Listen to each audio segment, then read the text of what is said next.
We bought this camper van 5 years ago, and we've been going off on sort of jaunts to Europe. And it's been fantastic. It really has been quite a life-changing experience as well. Yeah. It's given me the opportunity to travel relatively cheaply. There you go, my love. Thank you. We do feel really lucky because we really enjoy one another's company. Yeah, which is and also just important going for walks. if you're in a little van. I think it's vital, actually.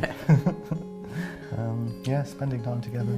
Just the simple pleasures, really. Eating, drinking, going outside, taking a walk. Being by the sea, I love being by the sea. Yeah, that's one thing which we both seem to have come to the conclusion that eventually we'll sort of end up by the sea, I think. Little retirement flats. Yeah. Perhaps in the corner. Perhaps in Devon. You've got to worry. I've always been fairly fit and active with doing things, gone for walks and things football. like that. You know, I have had the odd twinge and things like that happen in recent times. But I think that happens to most people. Yeah, I get an achy back. Yeah, that's your excuse for various not doing housework, isn't it? Yeah, I mean, I've got a doctor's appointment for some blood tests that I had recently, but, you know, I'm sure it'll be all right.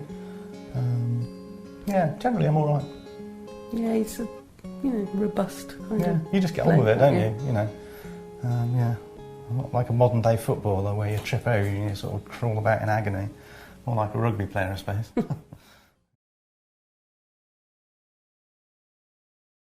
So, Mike and Susie, it's good to see you again. Yeah, and you? How are you doing? Right, thanks. Yeah, how are you? I'm fine, thank you. Yeah. Don't get that one that very often.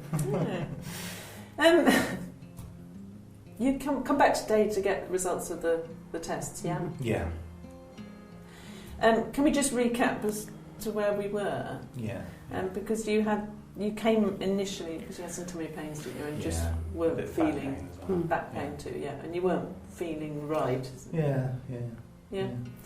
And then we sent you off for some initial tests, didn't we? And one of those was the liver function tests, and that showed that the liver wasn't functioning quite normally. Yeah. Down to gin. Right. Okay. So then we sent you off for ultrasound scan. Yeah. And the prostate blood test, the PSA. Yeah. Mm-hmm.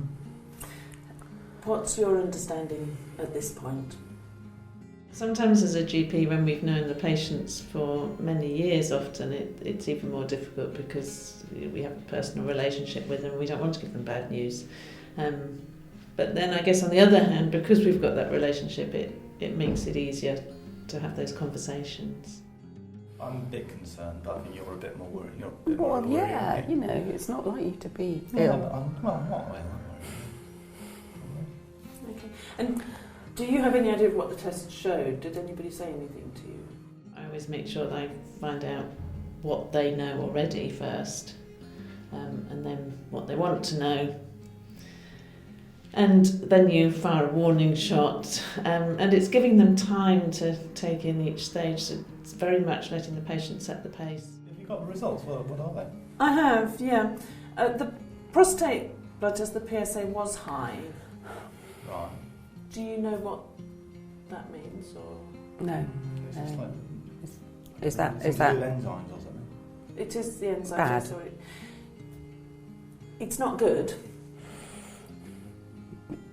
meaning? Well, the prostate blood test, the PSA, is an indicator of prostate cancer. That's how it's used. And your level was high. No, are you actually? I mean, are you saying I have got cancer? We think you probably have, but we will obviously need to refer you to the hospital to get some more information and more detail about it. After the warning shot, you do have to break the bad news and remember to finish with a plan and support and try not to take away all hope, really. So you will be sent an appointment. It'll be, within the next 2 weeks. If you want to come back and see me or phone me, talk to me, whatever, in the meantime, you're really very welcome. And if I haven't seen you, then in that time, then come and see me after you've seen the consultant and we can talk about what's going to happen. Okay.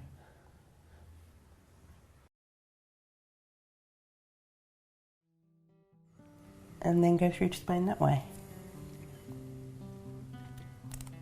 Because, I mean, it'd be really nice to see that bit, wouldn't it?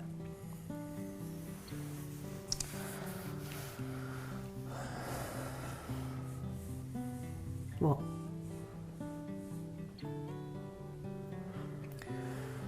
Look, Suze.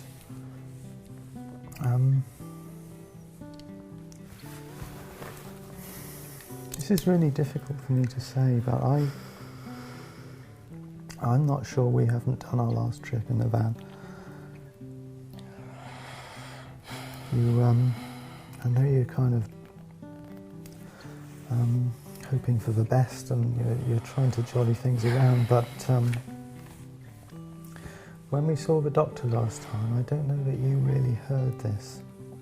I did hear what the doctor said, but I mean, don't you just want to make the most of things, you know, what time there is? Hospital have been fantastic, actually. The treatment they've actually done all that they can, which from my point of view has kind of put me in a slightly awkward position, because I know that Susie wanted me to have ever more treatment, but the reality is that all the treatment that they could give me, that had all happened, and there's not really much more that they can do in those terms. So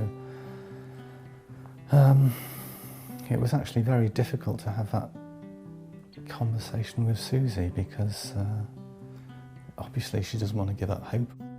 You know, I've always said that you've got to face up to things. Well, I am going to die, and I've been thinking about it, and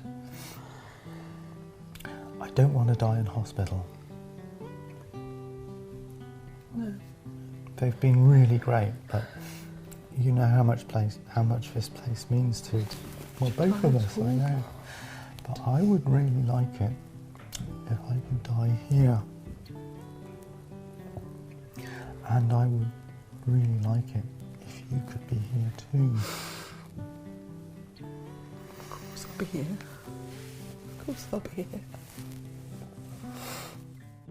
The main thing that I want to be able to do now is to make sure I can die at home, and make sure I can do whatever I can to make Susie's life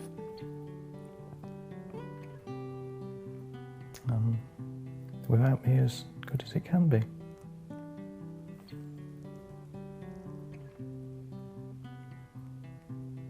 I've got to go and see the doctor soon, so I guess I'll find out a bit more then.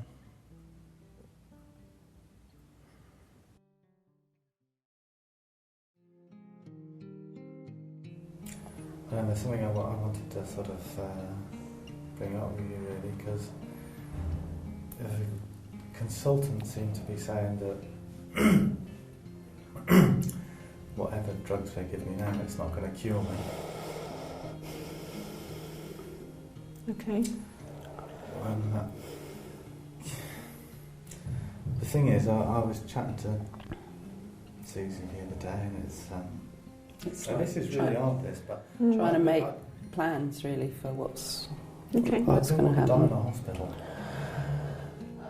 Advanced care planning is a process of finding out people's wishes and preferences for the future, and a process whereby we can record those wishes, and with their consent we can share them with others to try and ensure that it happens. And when Mike and Susie came into the surgery, they made it very easy, because they discussed it at home and were very open about it. You don't think it's the wrong thing? Not at all, no, and it's important that you do it your way, isn't it? Yeah. I think the key thing is the electronic end-of-life care register, because it means that information, once it's been put on, can be shared with anybody that might be involved in the care of that patient in the future, so that if the ambulance service are called, they know what's going on and they know what the patient's wishes and wants are.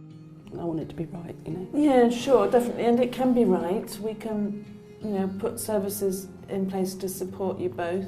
We can put you in touch with the palliative care team. We can make sure you've got telephone numbers to call, and if you need somebody any time of day or night. It's one central coordinating telephone number for the patient to phone, so they don't need to worry about whether they should phone the district nurse or the GP or the out-of-hours service. They just have one number, and whatever is needed is provided from that number.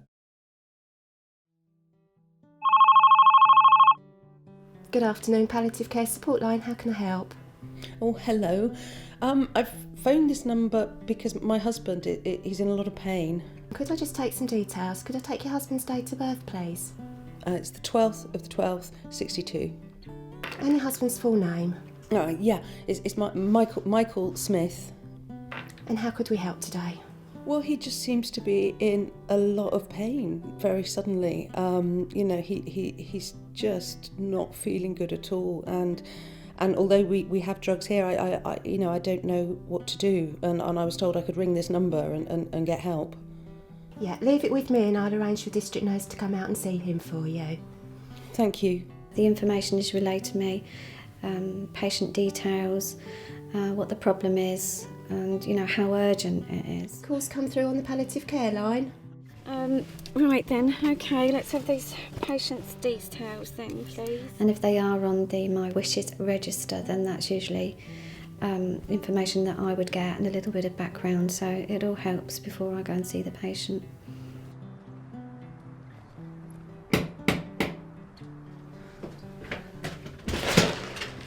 Hello, Susie? Yes. Hi, When I arrive, it's usually a very stressful time for the patients and their relatives especially. So my role is to try and diffuse the situation, to make the patients comfortable. I'm Shelley. I'm the district nurse. To reassure them and their family that they have a team, a good comprehensive team behind them that are going to look after them well and make sure that everything goes as it should. What I'm going to do is I'm going to give you a little injection, if you're all right with that, and there'll be something in there for pain.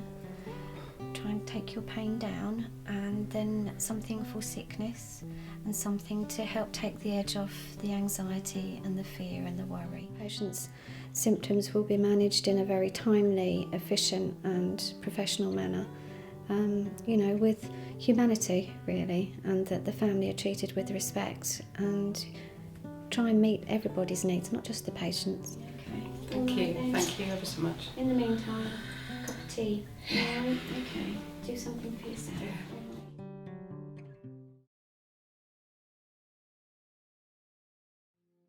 I need some help really straight away. I think this might be it. It's really important to them to have a human being turn up at the door at the end of their loved one's lives, somebody that's going to care for them. Oh, Shelley, I think this might be it. They want somebody who's interested in what's going on. They want a human being, somebody who knows what they're doing, is proficient, efficient, but above all, they want someone who is kind. All right then. Yeah, I think you're right there, Susie. I think this is it now. These are the last few precious moments, really, last few hours. It's paramount that the patient is comfortable, and there are ways that we can reassure ourselves and the family that they are indeed pain-free and that they're settled and, that they're going to end their lives with dignity. I'm just going to check to make sure the medicines are all going through properly, sweetheart. All right. Now, at this point, you've probably noticed there's a change in his breathing and the way he breathes, and that's all very normal. What you need to be reassured with is that he's not going to be aware of any of that. The medication that we give him will keep him pain-free and comfortable. I've been very lucky. I've met some wonderful people, and I think they often surprise themselves at how well they do and how well they cope. And it never ceases to amaze me, the love and the kindness and the dedication that they give each other. What could be better? He's in his own home, he's with people he loves. He's had his kippers and ice cream at 3 a.m. He's been able to do all of those things because of you and your family. And that's so very special. And it's lovely because it shows how much you cared for each other. It's a very intimate time for them. It's a very special time, and you need to let them know how important that they've been in that process of allowing him to have a good death.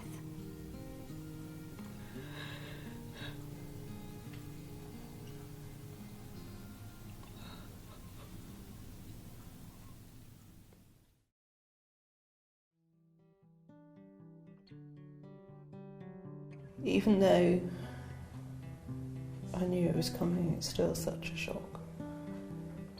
Yeah. Yeah. And a relief in a way, because I didn't want him to suffer. And I don't think he did. No. And most people feel that sense of relief as well. To know that he got his wish to be at home, you know, that really helps a lot. And, you know, it was as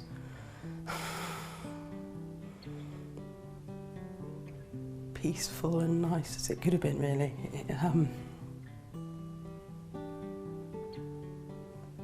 So, you know, that helps. Mike would want me to get on with things. I know that. We talked about that. And In time. Yeah, and I am trying. Yeah. We can, I mean, although it's all normal and expected and something you have to go through, we can still get you a bit more support if you feel that would help.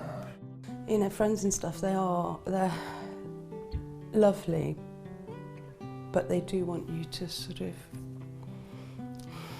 get up and get on with it, and they try and cheer me up, you know, and I know they mean well, but it's not like having somebody who will just listen. Well, what Cruise offers is experienced and trained bereavement support workers who are used to dealing with people who've experienced a death and who are finding it very difficult to cope with that. And by talking to somebody in a more professional capacity, they're not going to shock anybody, they're not going to be judged. They can speak very freely about their emotions. I don't want to forget about it. No. It's very important that you don't forget. How does it make you feel when people say that you should be moving on? What does that feel like for you? Very different life.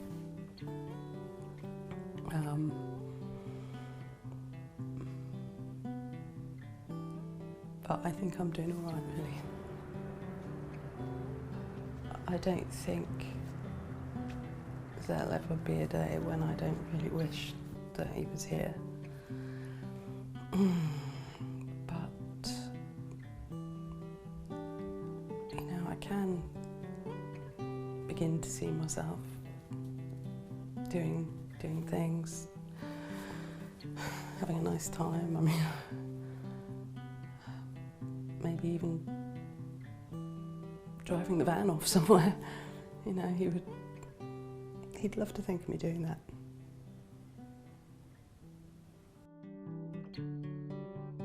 Here we met Mike, an ordinary man living a happy life with his wife Susie. Mike is one of many thousands of people in the UK who each year undergo investigations that will lead ultimately to a terminal diagnosis. Death is the only certain event in our lives. Consequently, end-of-life care is an issue that is relevant to everyone, and everyone hopes for a good death, a death that is free from avoidable distress and suffering, for themselves and for their loved ones. Many factors contribute to a good death, including the place of death. When asked, most people say they would rather die at home or in a hospice rather than in a hospital. Importantly, patients who die at home or in a hospice often have a better quality of life than those who die in hospital, and caring for terminally ill patients in the community is less expensive than caring for them in a hospital. As a healthcare professional, what are you doing to enable people diagnosed with a life-limiting condition to have a good death? Bad news has been defined as any news that significantly or negatively alters a person's view of his or her future. Breaking bad news well is not an optional skill, it is an essential part of professional practice. It is never easy, but a structured approach can be very helpful to both the person breaking the news and the person receiving it. In this scene, we saw the doctor breaking the bad news to Mike and Susie. Using a step-by-step approach, the news was delivered in a sensitive manner and at a pace set by the patient.